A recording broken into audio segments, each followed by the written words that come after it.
Today we're covering payments, technology development, data analytics, but also always our big focus is on the gaming sector. And I think it's fair to say we've been a bit ambitious this year because we're running the summit across 3 rooms in the Sunborn, so in the main boardroom, but we've also got masterclasses and workshops going on at the same time. So our 280 delegates are being carefully herded from room to room as we go along.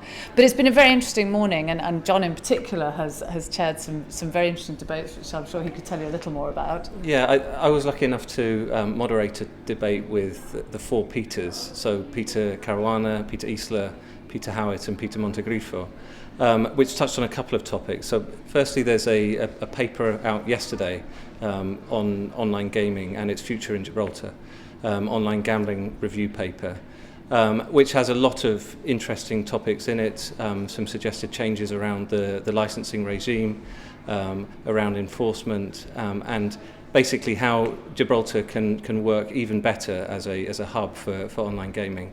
But I think the most lively debate was around Brexit and the potential impact of Brexit on online gaming in Gib. And I know everyone I've spoken to was really interested. These are 4 highly intelligent lawyers, and they had some very, very interesting views.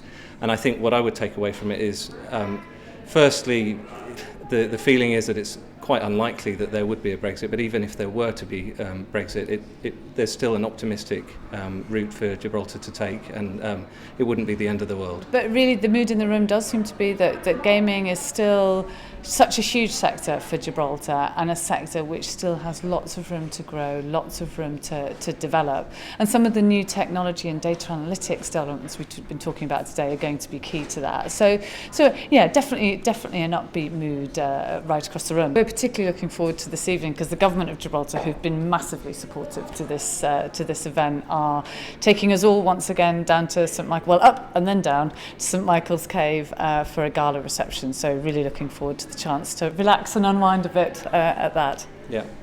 And is this something you see continuing in the future, 7th annual, 8th annual? Absolutely, and my great thing is that we have e-gaming summits in a couple of jurisdictions, so this is probably the 12th one in total. I'm just very glad that the 13th one didn't end up in Gibraltar, but yes, we see this continuing, I think, for many years to come. Yes, it's a flagship event for KPMG in Gibraltar and the Isle of Man, and it's very, very important for us to get the message about online gaming, but not only online gaming, also about KPMG and the big role that KPMG has played in developing the industry. And what's been the general gist of the speakers and debate so far today? Has it been well received all around? Yeah, I think there's been lots of different choices for people, so they could really focus on technology, or they could focus on the regulatory and fiscal challenges that the sector's facing. So it's interesting to see actually how people choose and which sessions they go to. It does feel like that there's a particular focus on some of the fiscal challenges that the UK government in particular have been presenting the sector with. But one thing I will say is, we see from the support we get from our sponsors who step up every year, and in particular, some of our local sponsors, Isola's, Hassan's, Ramparts, that all of us are very much behind the sector and supporting the sector, and I don't see that changing anytime soon. Yeah. And I mean, that's reflected by the participants as well. So we've got the Gambling Commission here, we've got the Financial Services Commission,